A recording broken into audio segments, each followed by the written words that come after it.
আমাদের চারদিকের এই বৃহৎ পৃথিবীকে দেখতে, জানতে, বুঝতে এবং অনুভব করতে গেলে আমাদের পঞ্চ ইন্দ্রিয়ের সাহায্য নিতে হয়। আমাদের পঞ্চ ইন্দ্রিয় বলতে আমাদের চোখ, কান, নাক, জিহ্বা এবং ত্বক বা চামড়াকে বোঝায়। প্রাচীনকালে শুদ্ধ ভাষায় এই পঞ্চ ইন্দ্রিয়কে বলা হতো চক্ষু, কর্ণ, নাসিকা, জিহ্বা, ত্বক। এই পাঁচটি ইন্দ্রিয় আমাদের কিভাবে সারা পৃথিবীর সঙ্গে যোগাযোগ স্থাপন করতে সাহায্য করে, এক একটির ভূমিকা এক এক রকম, সেটা নানা দৃষ্টিকোণ থেকে দেখা যায়। আমি পদার্থবিদ্যার দৃষ্টিকোণ থেকে এই ইন্দ্রিয়গুলির ভূমিকা নিয়ে একটু সংক্ষেপে আলোচনা করতে চাইছি। প্রথমে শুরু করা যাক চোখ নিয়ে। চোখ অত্যন্ত গুরুত্বপূর্ণ ইন্দ্রিয়, সব ইন্দ্রিয়ই গুরুত্বপূর্ণ।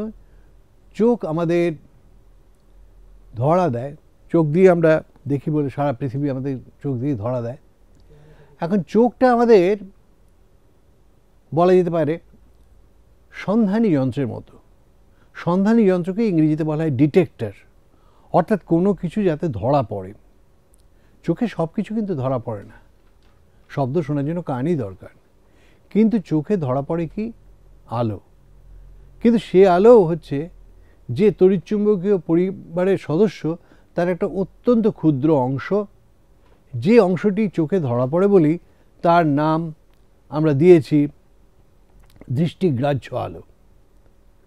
আমরা জানি 400 ন্যানোমিটার থেকে মোটামুটি 750 ন্যানোমিটার তরঙ্গদৈর্ঘ্যের যে আলো তড়িৎচুম্বকীয় পরিবারে রয়েছে, সেই অংশটুকুকে আমাদের চোখ ধরতে পারে। এর মধ্যে বেনি, আসহ, কলা 7টি রং রয়েছে। তড়িৎচুম্বকীয় পরিবারের দিকে যদি তাকানো যায়, দেখা যাবে এই বৃহৎ পরিবারের একটা অতি ক্ষুদ্র অংশ আমাদের এই চোখে ধরা দিচ্ছে। এছাড়া এখানে ক্ষুদ্রতর তরঙ্গ দৈর্ঘ্যের যে সমস্ত তরঙ্গ রয়েছে তার মধ্যে রয়েছে গামা রশ্মি, এক্স রশ্মি এবং অতিবেগুনি রশ্মি। আর বৃহত্তর তরঙ্গ দৈর্ঘ্যের যে সব সদস্যরা এই পরিবারে রয়েছে তারা হচ্ছেন অবলোহিত রশ্মি, মাইক্রো তরঙ্গ, রেডিও তরঙ্গ প্রভৃতি। এখন আমরা যখন কোনো কিছু দেখি মানে কোনো বস্তুতে আলো যখন পড়ে সেখান থেকে প্রতিফলিত হয়ে আমাদের চোখে আসে, তখন আমরা দেখতে পাই। সেই আলো অবশ্যই ওই পাল্লার হওয়া দরকার, তা না হলে আমাদের চোখ ধরতে পারবে না। চোখ তো ডিটেক্টর, ডিটেক্ট করবে বা ধরবে, সন্ধান করবে, অনুসন্ধান করেছে আমাদের অবশ্যই মস্তিষ্কে সংবাদ পাঠাবে যে জিনিসটি এই রকম রঙের বা তার পরিচয় এরকম। লক্ষ্য করার বিষয় হচ্ছে এই সন্ধানী যন্ত্র তো চট করে সবসময় সন্ধান পায় না, যদি না তাকে সেরকমভাবে পরিচালনা করা যায়। আমাদের ঘাড় ঘুরিয়ে আমরা যে দেখি তার একটা অন্যতম কারণ হচ্ছে যে আমরা এই সন্ধানী যন্ত্রটিকে আলোর অভিমুখে রাখতে চাই। তা না হলে আলো যদি আজকে আমার মাথার পেছনে এসে পড়ে, আমার চোখ তো দেখতে পাবে না। সেই জন্য আমরা আমাদের সামগ্রিক শরীরকে পায়ের উপর ভর করে ঘুরিয়েও নিতে পারি। আর যখন এই সন্ধানী যন্ত্র আলোক এসে পড়ে, তখন আমরা দেখতে কেবল পাই না, আমরা আরও একটা জিনিস হয়, সেটা হচ্ছে যে বুঝতে পারি যে ওই বস্তুর ওপরে যে আলো এসে পড়েছে বা তড়িৎচুম্বকীয় তরঙ্গ এসে পড়েছে, সেটি ওই পাল্লা আমাদের 400 ন্যানোমিটার থেকে 750 ন্যানোমিটার পাল্লার আলো, সেই জন্যই আমি চোখে তাকে দেখতে পাচ্ছি। মনে রাখতে হবে যে আমার চোখের পাতা যখন আমি খুলে রাখি, আমার ডিটেক্টর তখন চালু আছে। যখন আমি ঘুমিয়ে পড়ি, চোখ বন্ধ করে রাখি, আমার ডিটেক্টর তখন বন্ধ। আলো এলেও ডিটেক্টর এসে ঢুকতে পারবে না। সন্ধানী যন্ত্র তখন কাজ করছে না, বিশ্রাম নিচ্ছে। আবার যদি এরকম হয় আমি সন্ধানী যন্ত্র প্রখরভাবে খুলে রেখে একেবারে ঘুটঘুটে অন্ধকার একটা ঘরে ঢুকলাম, যেখানে কোনো রকম তড়িৎচুম্বকীয় তরঙ্গ আমার চেনা পাল্লা নেই, আমি সেখানে সন্ধানী যন্ত্র খোলা রেখেও কিছু দেখতে পাবো না। সেই জন্য আমরা আলোক তরঙ্গকে যদি সিগন্যাল বা সংকেত বলি, তার উপস্থিতি যেমন দরকার তেমনই আমাদের ডিটেক্টরে চালু থাকা দরকার।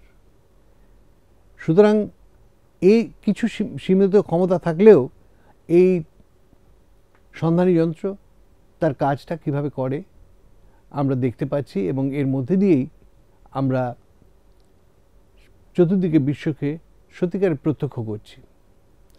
আরেকটি কথা আমাদের খেয়াল রাখা দরকার,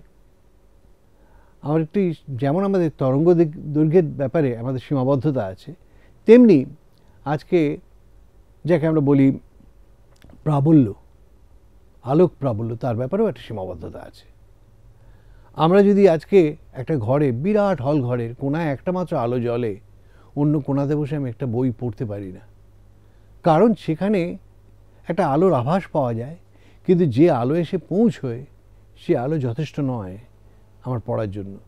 তার কারণ এখানে আলোর প্রাবল্য উপযুক্ত নয়, যদিও আলোর তরঙ্গ দৈর্ঘ্যের সেই পাল্লার মধ্যেই রয়েছে, কিন্তু আলোর প্রাবল্য উপযুক্ত নয়।